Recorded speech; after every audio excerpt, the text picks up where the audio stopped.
Assalamualaikum semuanya.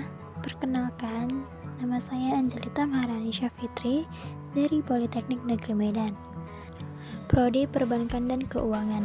Nah, maka dari itu di sini saya akan menjelaskan tentang siklus akuntansi perusahaan dagang. Nah, sebelumnya pasti kalian sudah mempelajari tentang siklus akuntansi perusahaan jasa. Nah, sekarang kita akan mempelajari siklus akuntansi perusahaan dagang.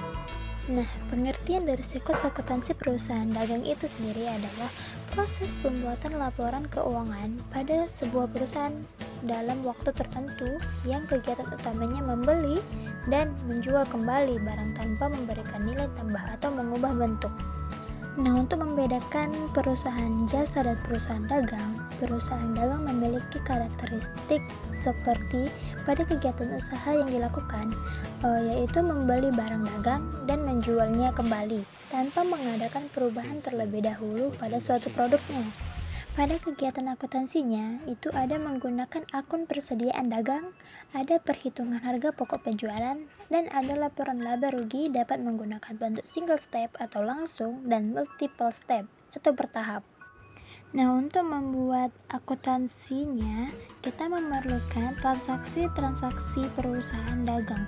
Nah, bukti transaksi itu meliputi tentang syarat pembayaran, syarat penyerahan, dan rabat pada perusahaan dagang. Kemudian transaksi perusahaan dagang dan persediaan barang dagang. Selanjutnya, akun-akun pada perusahaan dagang itu ada 8.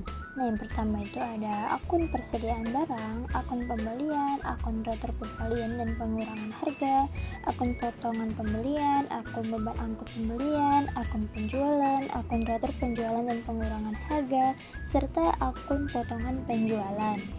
Nah, untuk melakukan pencatatan diperlukan tahap-tahapnya nih.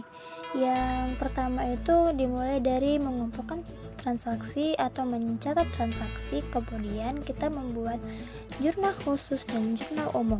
Nah, jurnal khusus inilah yang membuat perbedaan antara perusahaan dagang dan perusahaan jasa, yang mana di perusahaan jasa tidak ada jurnal khusus, yang cuman ada jurnal umumnya.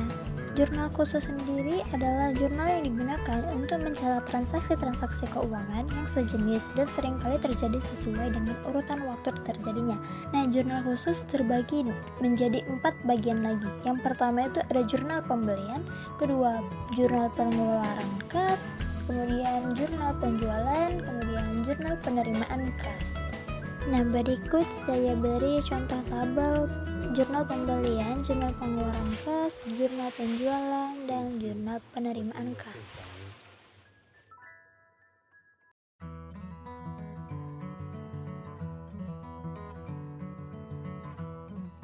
Tahap selanjutnya yaitu tahap pembuatan buku besar, kemudian neraca saldo, dan yang terakhir adalah kertas kerja atau disebut dengan worksheet.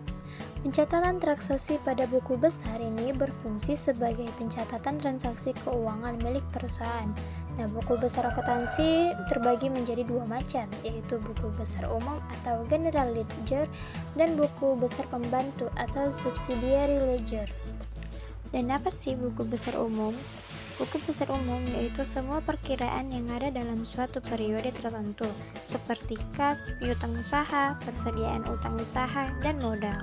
Lalu, buku besar pembantu adalah sering disebut juga sebagai buku tambahan, yaitu sekelompok rekening yang khusus mencatat perincian piutang usaha dan utang usaha yang berfungsi memberi informasi yang lebih mendetail.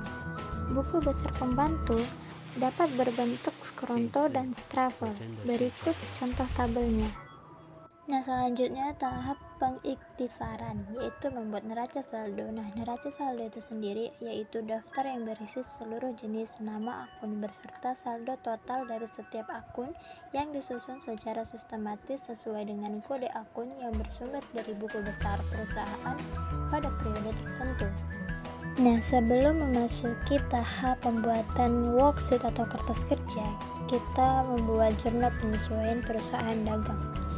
yaitu yang pertama jurnal penyesuaian persediaan barang dagang dengan pendekatan ikhtisar laba rugi, yang kedua jurnal penyesuaian persediaan barang dagang dengan pendekatan harga pokok penjualan, selanjutnya jurnal penyesuaian persediaan barang dagang untuk sistem perpetual, dan jurnal penyesuaian untuk transaksi lainnya. Kemudian pada tahap pelaporan ini ada 7 tahap. Yang pertama itu harga pokok penjualan, kemudian laporan laba rugi, laporan perubahan modal, neraca saldo setelah penutupan, jurnal penutup, dan yang terakhir adalah laporan arus kas.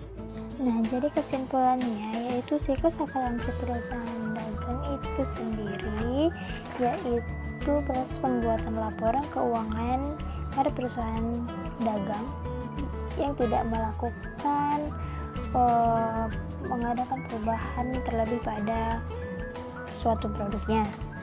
Dengan tahap pencatatan yang pertama yaitu identifikasi transaksi, kemudian membuat jurnal umum dan jurnal khusus.